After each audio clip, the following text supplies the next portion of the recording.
Hello and welcome back to the Benefits Playbook podcast. I'm your host, Dane Thorwaldson, and I am so excited for our guest that we have here today with us. We have Jake Frenz with us, and he is dedicated his life to service and healthcare and where those two things intersect. So we've got Jake Frenz here, and this person has been a serial founder. He is no stranger to the founder and CEO world. And before that, he even served in the Marine Corps with 2 active military duty tours, and then he turned his sights to healthcare and how he can support and serve people in that way. So, Jake, thank you so much for being here. Welcome to the podcast. It's a pleasure to be here. I'm super excited. Excellent. Excellent. Well, Jake, we're going to focus a lot on what you're doing today as the founder and CEO of SmithRx. But I've had the pleasure of knowing Jake for a handful of years, not nearly as long as how long he's been doing this in the business world.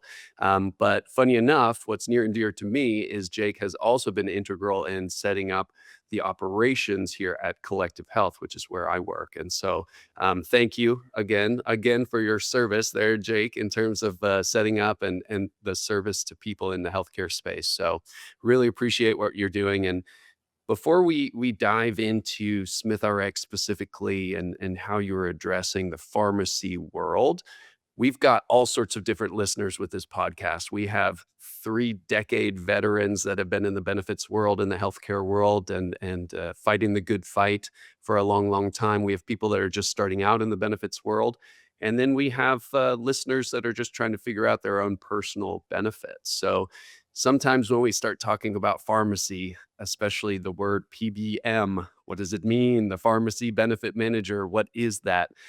So I wanted to kind of level set here for our audience because it's easy to tune out once you start hearing things that you might not fully understand. So, Jake, if you're willing, maybe you can kind of walk us through the PBM world, the pharmacy benefit manager world, and how we got here. Little bit of a very high level history lesson, and then what the typical PBM model looks like today. If you think back to pharmacy benefit managers decades ago, when they first started, this is when the drug benefit started out on US healthcare plans. Spend was actually in the single digits from a percentage standpoint, and the medical payer carriers didn't want to manage this drug spend. It wasn't big enough for them, and it was just a thorn in their side. And so they started as kind of the representatives of clients or the middleman to negotiate good drug costs and be able to facilitate drug claims processing according to eligibility benefits. And that started simply enough.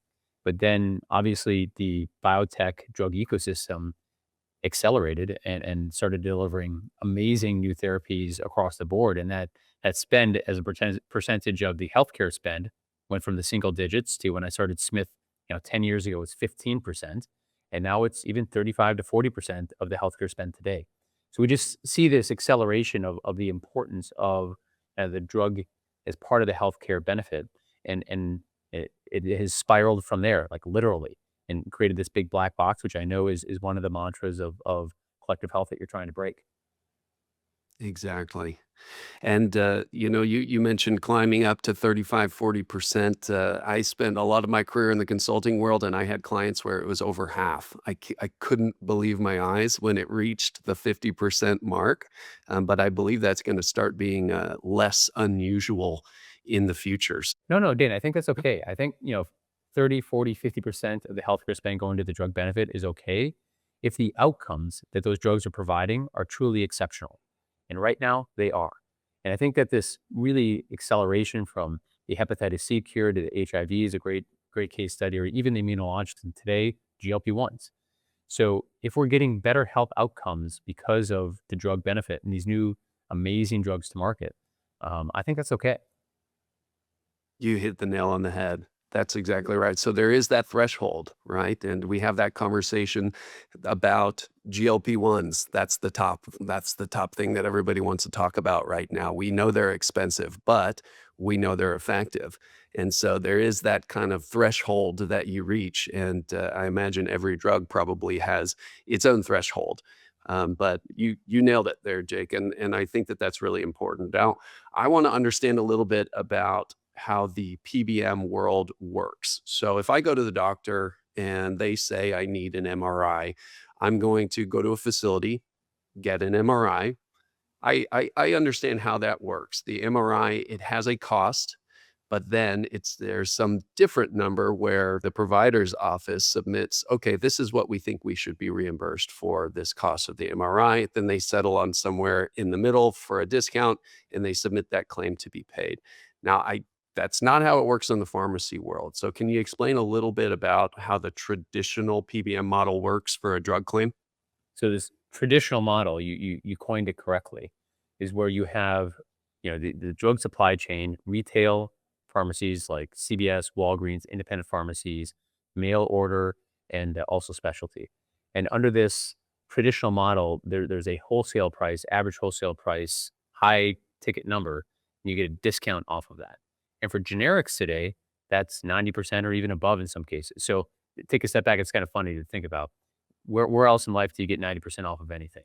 So the retail pharmacy side has just continued this spiral here where you get higher average wholesale prices and the traditional model takes a percentage off of that. And then you have the rebate component, which is also this big black box. And a rebate is no longer a rebate. There's many different components there of manufacturer dollars or rebates that should be due to a self-insured company or to even a patient, but they're not available. And so there's a hiding of those within the model. But those are the two big pieces from a drug supply chain and then a rebate perspective coming from drug manufacturers. That really encapsulates this traditional model where the most important things are guaranteed percentage off and then rebate numbers. And I think it's just become a very flawed way to think about a total cost of ownership or the lowest net cost drug. Now, do those rebates vary drug by drug? How are rebates determined? They do. I think when you look at different categories like immunologics, HIV, or within these categories, there's different products. And some of them are interchangeable or they have similar impacts. And so for a drug manufacturer to get market access, they typically play within a formulary standpoint of what's on the formulary or off the formulary, and will give a rebate. The drug manufacturer will give a rebate to get that formulary access position, and that's fine. That's fine to be able to provide drugs in a reasonable way to patients. I think the conflict of interest here, where the PBM is making some of their revenue from some kind of rebate retention, or even on the retail pharmacy side, adding spread. I think that's where you get into this black box of how much are they making? Are they really acting in my best interest as a self-insured plan sponsor company and employees and family members to get the right drug in the hands of the patient? So I think that's what we're trying to break apart here to drive transparency to that entire traditional model and figure out just how can we do it more simply. So you talked about the drug manufacturers, you talked about the PBMs, and you talked about, in our case, the self-funded employers offering the health plans. Are there any other players at the table in the pharmacy world, or are those the primary three? I think those are the primary three, especially when you think about the context of a self-insured plan sponsor, a global benefit leader, or somebody, a CFO procurement team who's in charge of making those pharmacy benefit decisions. Those are the main players that they should be recognizing. And I think the PBM needs to be that linchpin. They should be the trusted middleman that negotiates on behalf of them with, free of conflicts of interest to find that lowest cost drug. And you should count on them every time and into the future to act in your best interests. Kind of like a co-fiduciary in a lot of ways. Agreed. So I do think that opaque is the word that typically is associated with the traditional PBM model, that opacity. And I know that's something that really got to you and led to the mission of SmithRx. And I was able to see the mission of SmithRx, as you stated, is to reduce the cost and complexity of pharmacy benefits for America's employers and patients. I like it. The mission statement is simple and clear and transparent, which is exactly what you're hoping SmithRx will be. Before we dive in a little bit more deeply to SmithRx, I wonder if we can talk. We could fill 2 hours on your personal journey and how you got here, but maybe you can give me some headlines in terms of how did you end up starting a PBM of all things? Gosh, my journey started out. a long time ago, like all of us, all of us. And I think the why of these stories are super important to share. Um, I've had many healthcare escalations in my family, personally, that led me to believe that, we have great healthcare, the best healthcare in the world, in the United States, but we don't have consistent outcomes. And I felt like we just deserved better. And so after I got out of the Marine Corps, I went to Anthem to help build new healthcare products in every market. I spent 7 years there, and then I went over to Collective Health. I had that entrepreneurial bug to try to figure out how to build a medical third-party administrator from the ground up. And it was super formative. But when I looked at this drug benefit, it was the most complex area of healthcare plan delivery, and it shouldn't be. It's like that big black box. We'll just keep going back to that theme throughout this. And I feel like we deserve better. We deserve better in all of U.S. healthcare in this drug benefit. And I feel like that's one of the monikers of Collective Health. That's why I was drawn to Ali and the Collective Health story very early on. I think I officially had the ninth employee at Collective headcount. Wow. Yeah, it was sweet. But you're building from the ground up there, and we were like just like SmithRx and Collective, trying to create a better pathway forward to create more transparency, more control, better service, just a better model. And that has really fueled me in a long-term approach here to think over the horizon. How do we change U.S. healthcare? That's really the goal that I have. Not only the pharmacy benefit, that's where we're hyper focused today, but how can we find the right partners? How do we put together those holistic products that are incredible? I love it. I'm so grateful that we have people like you in this industry that are trying to pry open that black box and are doing it so effectively. So thank you for joining in that fight. I think it's very important, and that is the future. There's a sea change happening, and you are at the forefront of it. So thank you, There's a Jake. huge sea change happening right now. I mean, it's amazing how slow U.S. healthcare moves for change, like just in general. Like I've been at this for 10 years. 10 years ago, I started SmithRx. We're on our 10th year. We've got 1.5 million members today across 5,000 self-insured companies. So we have a foothold. We have a foundation. And yet that change that we're talking about here, we are primed. There are more collisions happening in the overall healthcare ecosystem in the pharmacy benefit space than ever before. And I think now is the time where we're at the fight at the right place at the right time. And you see it as well. These enterprise clients are super angry about their drug costs, and they don't have control over it. They have the black box. They're just frustrated. They've always been frustrated. But I think it's reached this precipice where now action is happening. And that's what I'm super excited about. Collective, Smith, all of our collective, efforts here to break it apart. So you're absolutely right. You talked earlier on about how those costs have been increasing at a hyper speed and outpacing even the costs of healthcare increases, which we all are reading about in the news every day as well. So what and the complexity is another piece that you talk about. So it's easy as an HR leader to be overwhelmed by the complexity, overwhelmed by looking at the 14% drug spend increase they saw last year.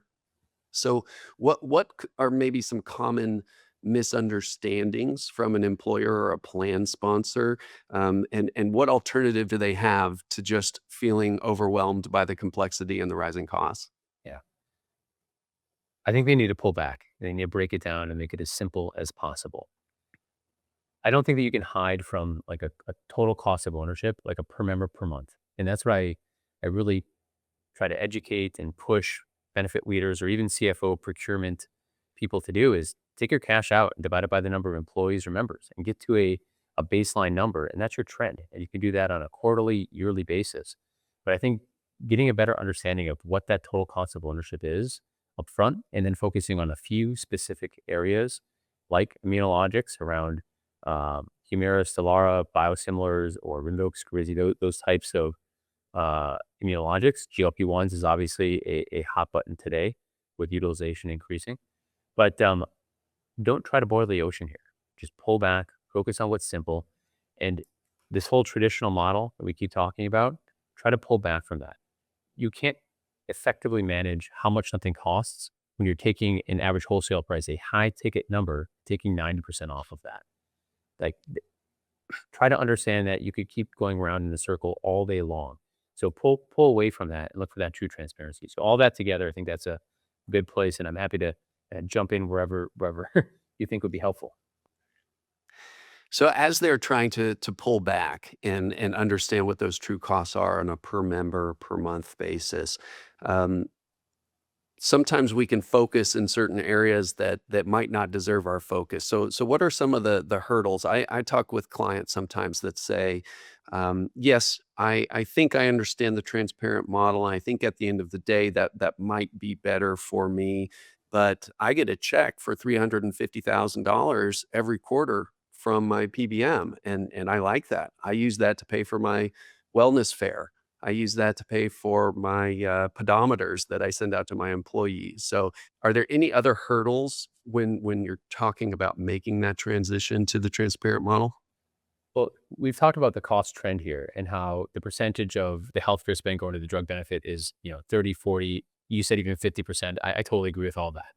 And so what's happening here are CFOs, procurement, they're getting engaged much earlier, and they're a thought partner here. So when you think about that $350,000 rebate check coming back to pay for the programs, think about what's going out the door. Think about from a finance standpoint, what the cash out is that you have to true up with that rebate. I mean, you're paying a bolus, you're paying an increased amount up front to get a rebate in arrears. Like there's a time, value, money, and overall concern there. Just I think that it's an easy argument to have or discussion really with the CFO around move to a transparent model, try to pull back, preference biosimilars or other low net cost options. And rebates at the end of the day today are real. Like should rebates exist in this ecosystem? Probably not. I don't think they should. But that is a matter of fact today. And you have to meet the market where it's at. And so those rebates will continue even under a transparent pass through model. It just may be less. And that's okay because you're going to look at that per member per month true net cost, what your cash out is going to be. And that is a very easy, simple story to tell. Like all of this should be super simple to understand. Super simple to understand. I would love that. I know all of our Seriously. listeners You would love that. you've got a patient picking up a script at the pharmacy, but it's transactional. It should be that simple. And if it's not that simple, then you got a problem. And you start breaking it apart and looking at the data in a simple way. I think all of this it may seem insurmountable, but really with the right consultant broker partner and asking specific detailed questions, it becomes possible and you can get control. And that control feels so good. Yes, control is something we're all seeking in this world where sometimes overwhelm is the initial reaction. So you've mentioned transparency, and I know that SmithRx is a transparent PBM and a pass-through PBM. We've used those phrases. Transparency is a hot button issue in healthcare, not just in pharmacy, but in the medical spend world as well. It's one of the most talked about topics right now in our world. So, you talked about rebates and time value of money, and maybe paying a little extra to get something back later. What in your world, in the PBM world, what does transparency look like for SmithRx? First, I think it's super cool that we're now on this movement to believe that transparency is a good thing that will lead to simplicity and more control. That's great. We're all there. And so I think when you look at SmithRx or the path through transparent model, it's breaking things down more simply. And I think that part of that transparency is access to data. I think that is a table stake today. Obviously under ERISA self-funded clients, they own that data. There should be no issues getting data in today's day and age, even though that there's some that block that data exchange. It shouldn't be though. But I think more so where transparency is moving, there really should be access to all the contracts behind that pharmacy benefit. And if immunologics or rebates are a concern, dig in, see what those retail contracts look like, or the drug manufacturer rebate contracts and the big grids, or all of the supporting contracts that fuel this. And again, you don't have to boil the ocean on this.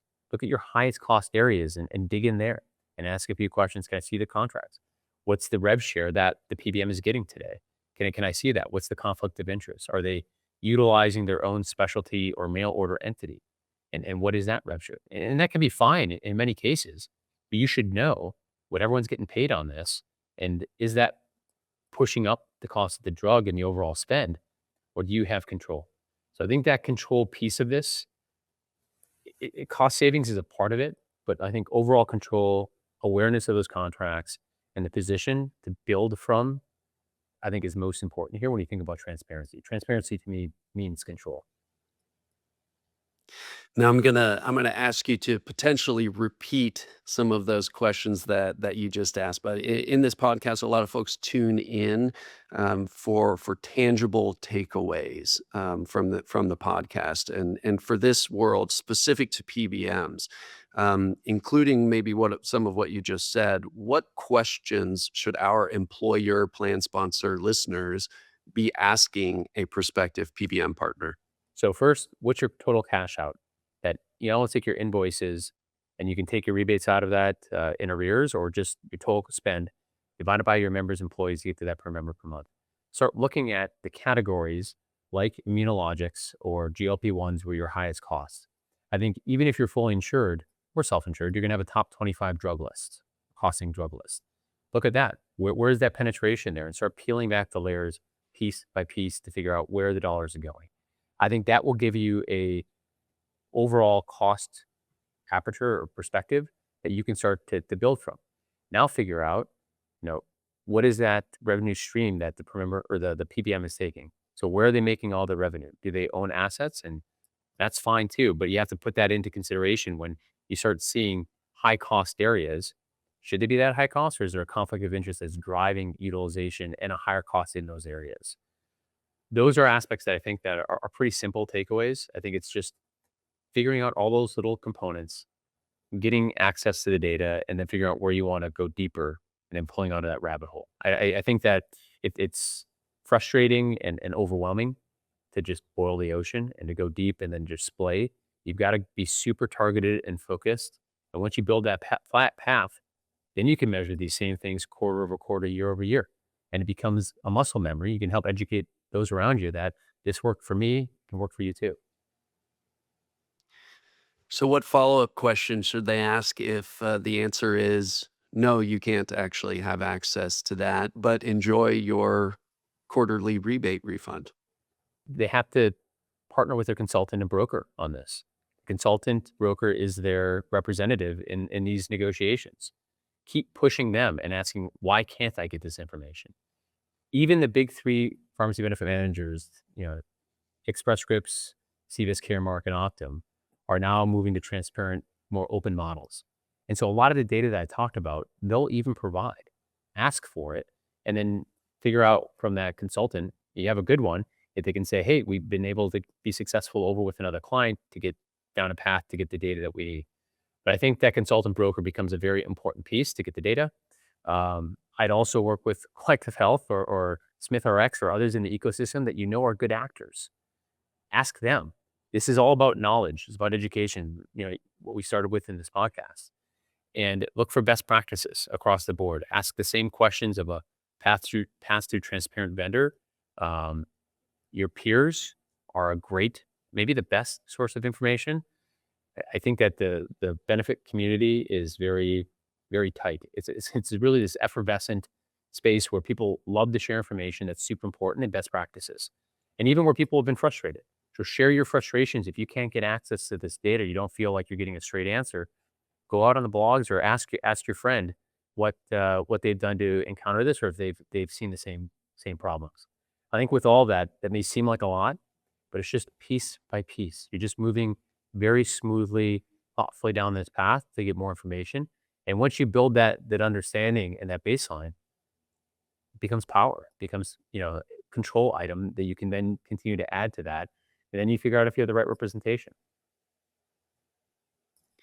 And there is some element of a smell test too. If somebody's not willing to share data, Why? I think that that's a reasonable flag to look at. And I think that PBMs are not charities. TPAs are not charities. So if you're getting big checks, if you're getting that quarterly rebate check, if you're getting a $750,000 implementation credit from your TPA, you got to ask a follow-up question. You got to say, okay, I know you're not giving me this money, right? So what else is going out the door?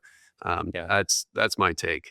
I mean, and that's, I think, again, total cost of ownership. What is the cash out? What is that true cost? A lot of the games that are played here are optical games. They're complex spreadsheets. You hear about those spreadsheets all the time and how to attack them. But you can defeat that by looking at the cash out. And if somebody is projecting 90% discounts in on the retail side, or they're stating that they're only making a $2 or $3 per member per month administrative fee, like those things don't seem to add up to the total cost of ownership. There has to be other revenue streams in other places, and it doesn't really matter. It doesn't really matter where that is. They have their own business models, the PBMs, in the market, and you just need to be able to pull that apart at a macro level of the total cost of ownership, so that you can figure out these components better and figure out what is the best pathway forward. At Collective Health here, we tend to say that hidden costs cost the most. So I think we're aligned with that. Well, And and you had the old black box moniker at Collective Health. I mean, black box is a term and a mantra that you use there. absolutely. Absolutely, and there's other eyes on this industry right now. Over the last few years, specifically, there's been increased regulatory pressure in the pharmacy world. Can you give us kind of an overview over some of the regulatory pressure, the legislation maybe that's been passed, and what we can expect in the next coming couple of years?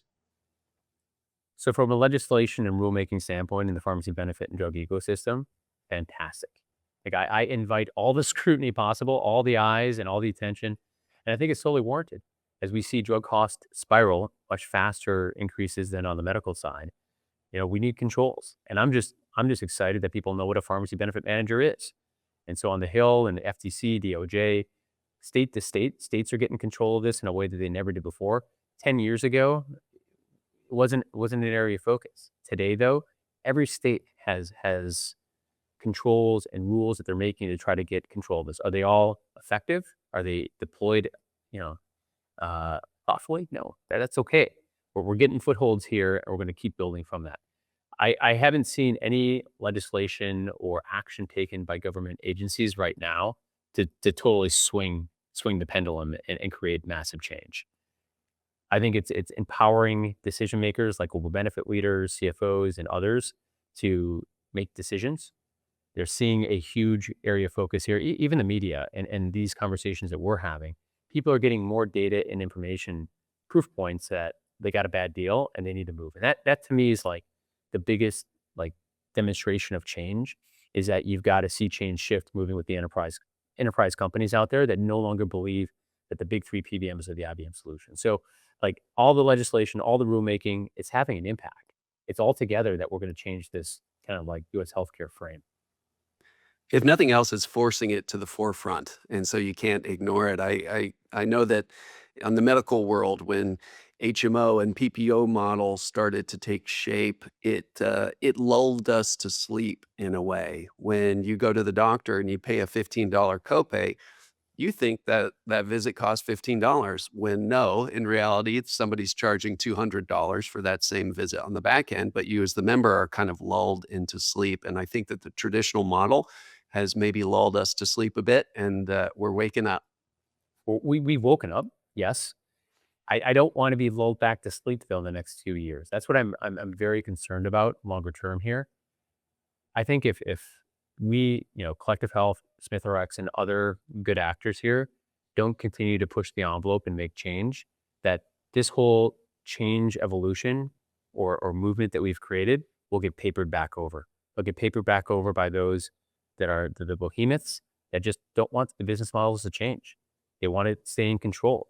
And so we have to create such a difference, such a new category product where when you look at transparency pass through coming from Collective Health and SmithRx, you see such a different product offering around control, the service models, all of it together, that you demand that pathway. And I think that's what's going to create a lot of the momentum that we see today and into the future. So now is the time for action, I would say, and creating that change. The movement is afoot, and we just have to keep the pressure on.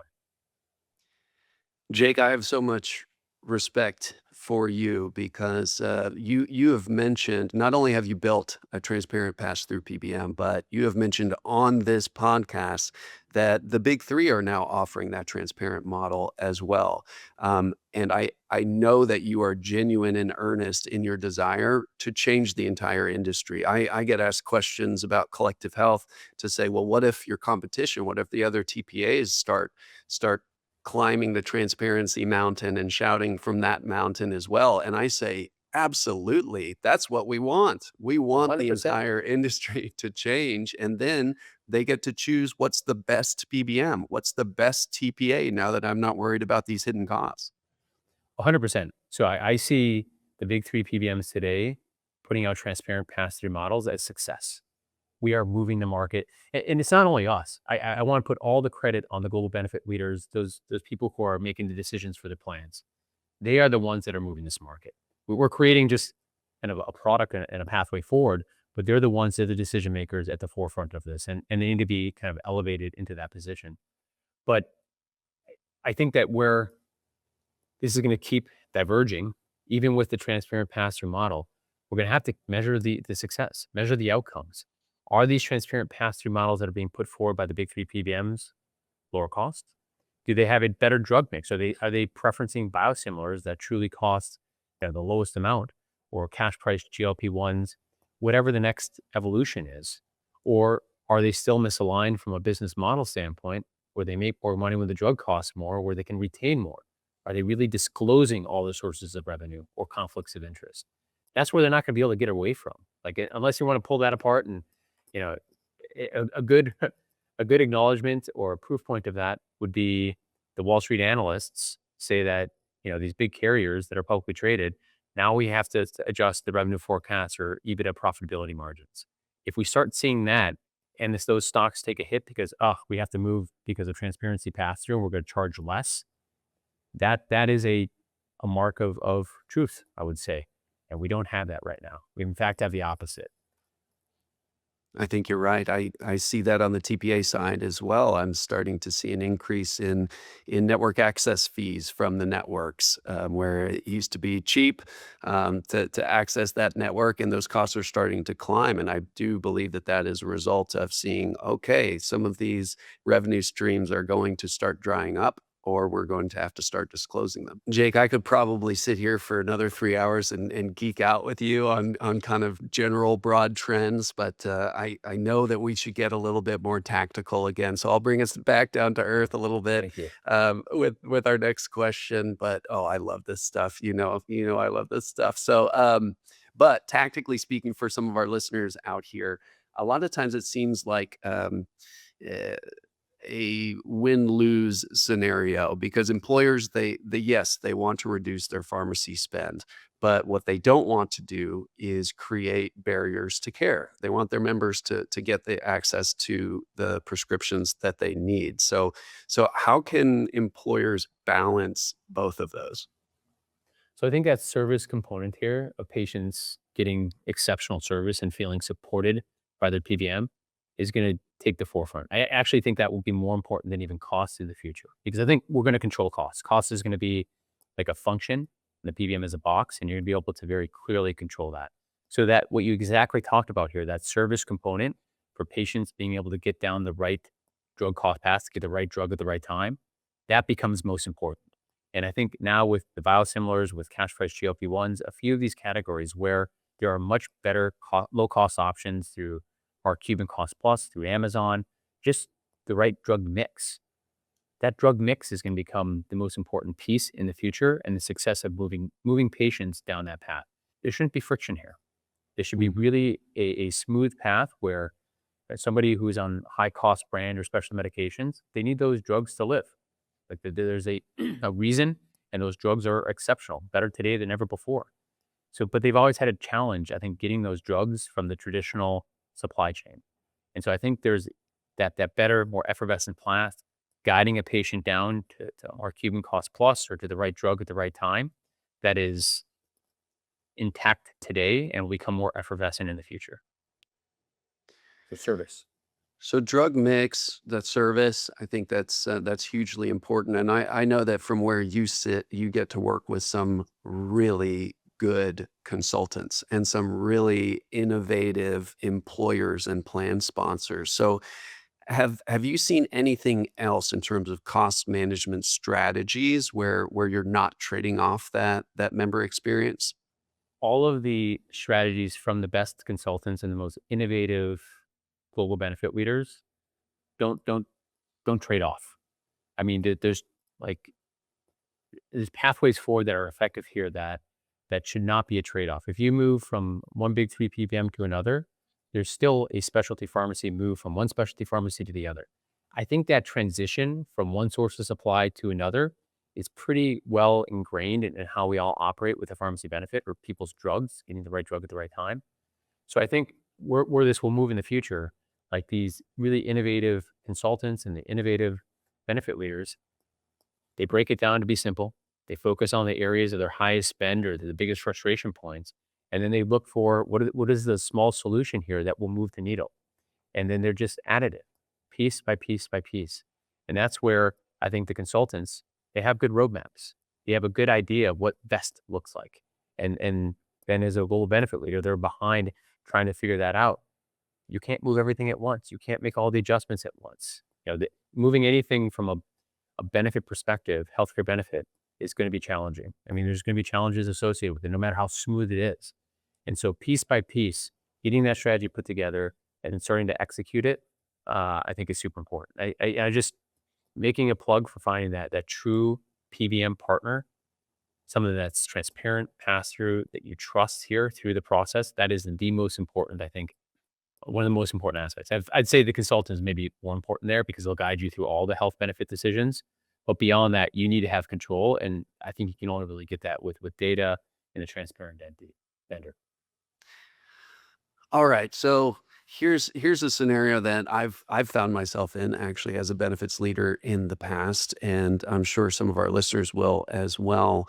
I made the plunge. I switched from the traditional PBM model to a transparent pass-through PBM model. I just finished my first year of the contract, so I've been able to see that spend throughout the year, but the spreadsheet was 18 months ago where I was being compared to the traditional model and how much money I think it was going to save us, and the consultant did a great job, but that's ancient history. That was 18 months ago, and now I'm a year into a transparent model. How can I measure or show the value that that PBM is bringing? Dan, you've brought up a great challenge that I think we all need to focus on because when you're going through an evaluation process for pharmacy benefit, you're looking at past claims data. So maybe looking at the past 12 months from a period of, if you're going to go live in 6 months, 12 months ago. So you're right, 18 months kind of is that lag of data from a cost standpoint. You have to tie that all the way through. I think getting the most recent claim set from your incumbent before you move over, what is that last year that ownership? So if you move in January 2026, let's look at 2025 in totality, month over month, quarter over quarter for the whole year. What's that per member per month spend? And then what does it drop to when you go in January 2026 to a pass-through transparent PBM? Look at inflation, utilization. I think those are the two pieces there. Inflation, usually drug cost inflation, 9%, 9 to 11%. And then what is the increase in utilization around like GLP-1s or other high cost areas for your population, your employees and family members? That's kind of it. Just look at those pieces, look at where the trend goes. You've measured that effectively, simply, and then where you start again, because there should be a very good drop there, and then it'll start increasing. But going forward, then those lines are going to diverge. Where if you stayed where you were, you can draw that line into the future with 14% cost increases, and then where you end up, and that's going to be a very clear picture of value that you've been able to provide back to the company. I was with a consultant last week, and she said there's going to be another wake up call as we're doing renewal meetings and renewal projections for 2027 and beyond. And she crystallized it by saying flat is 10%. And that's medical and pharmacy together. And I think that that is a wake-up call because, coming from the consulting world, that was the mission. The CFO said, "Great, I see your 8% increase. I want it down to 0." And that is a Herculean effort, but the way that she said it, flat is 10%, that made my eyes bulge a little bit. So I think that there's gonna be some folks looking for some new solutions in 2027 and beyond. Well, no one is saying it's going down or it's truly flat. They're saying flat is 10%, like you said. That is outstanding to me. It's crazy that we don't see an end to these cost increases. And so at SmithRx, like, and I think with other transparent PBMs, our goal is to keep that trend flat with drug cost inflation. And so, like, I think it's the control piece of all of this that becomes so important for you to move off of. Without transparency, access to contracts, and being able to see what's behind the curtain, I think it's hard to get any kind of, you know, agency around making change. Otherwise, you're just at that whim of, well, flat is 10% or flat is 15%. Somebody just tells you that. You have to take it at face value. And I don't think we're not willing to accept that anymore at all. And that's awesome. We're putting our foot down. Agreed. Now, yet again, this could be an entire podcast on its own, but we would be remiss if we did not talk at least a little bit about AI. So, you, from where you sit as the leader and founder of a PBM, what do you see happening today, and what do you see as AI's role in the future of shaping those decisions, and then also the administration of pharmacy claims? Yeah. AI impacts everyone. Every day, every person listening to this podcast and me individually, we wake up, we read the news and say, what, the new articles, what does this mean for me? What's AI going to do? And that keeps changing. Like what we know today was very different than 3 months ago, 6 and 12. Like it's accelerating. And I find it very scary. I'm personally very stressed with the pathway forward and probably more stressed now than I've ever been at Smith because I think that we have to figure out how to do this thoughtfully within the ecosystem to maintain control, security, but also figure out how to deliver just better benefits for patients and better control. And so if I look back at our journey at Smith about 2.5 years ago, we started to think about how do you create a single pane or one amazing uh, customer service interface for our members. And we take about 150,000 calls per month.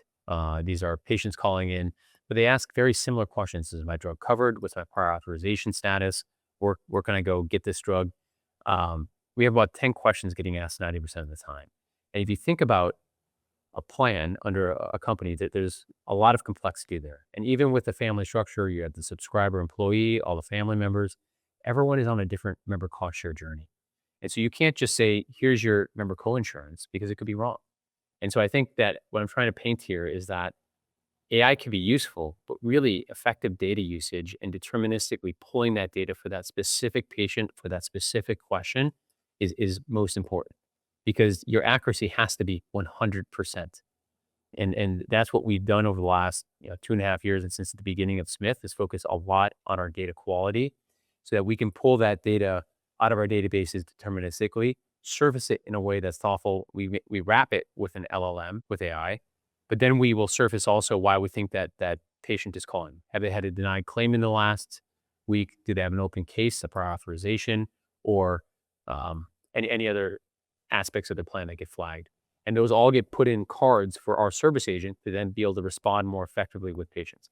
I think that's like a really good way to think about AI and to creating a better experience for patients. We're exposing all that to our members so that when they self-service through our portals, they'll be able to have access to the same data and the same kind of support that they would have when they call in. That is a good use of technology and AI. We really want to keep this as intact as possible and move very thoughtfully down this path.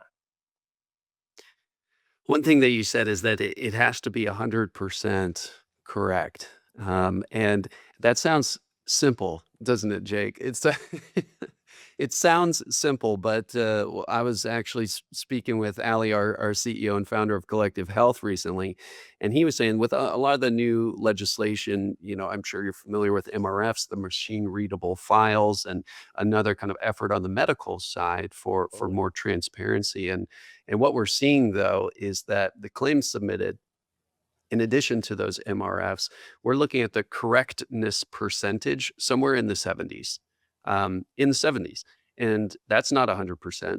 No, And what Allie likes to say is, what if our credit card statement every month was only 75% correct? We it wouldn't would be have unacceptable. It'd it be would be totally unacceptable, completely right? unacceptable. So why is it Exactly. acceptable here? And that is not the benchmark that Ali and Collective Health nor SmithRx we hold ourselves to. We have a different benchmark of quality, and it's got to be 100%, especially for these. You can't get it wrong with a patient. So you talk about quality, you talk about transparency, you talk about contracts. You are now an advisor. So let's say you're an advisor, Jake. You're talking with a CHRO, you're talking with a CFO who's entering into their benefits planning cycle. What are kind of the top 2 or 3 pharmacy related priorities you would say they should focus on? I think creating the strategy from a first principle standpoint, where do we start? We can figure out where they are today. Everyone's going to be at a different point in that journey. Figure out what parts they command, they feel comfortable with. What are the risks? I think that's a very interactive or question focused start, and then you start building from there, and then start focusing on high cost areas, a total cost of ownership on a per member per month basis, and start filling in the blanks. And so you have the frame complete end to end. You have their strategy, where they're at today, where they want to go in the future, where we think the ecosystem is going to go, even with like GLP-1s and more competition coming into the space. Even the Wall Street analysts, they're some of my favorite people to listen to on a lot of these things. They're great with the trend. Um, but they're saying for the GLP-1 drug manufacturers that even though utilization's increasing significantly, that cost suppression from more competition and larger rebates or lowering the average wholesale price, it's going to keep their revenue streams flat. And so I think you pull this back and you focus on a few of these key pieces of what you should be concerned about with a specific plan and keep asking the simple questions and encouraging that. I think, especially that buy in from the CHRO, the benefit leader, you have to get engagement and you have to make sure that they're along on the path, that they're a partner in this. Because I think a lot of consultants will snowball. They'll put into their blender of a spreadsheet or try to overcomplicate things when it needs to be super simple, easy, executable, and just that's what I would do. I'd make that path as simple as possible. Just breadcrumb it. Now, Jake, I have to play devil's advocate at least once on this call, and you might be a little biased, but I also know that you will answer this question honestly.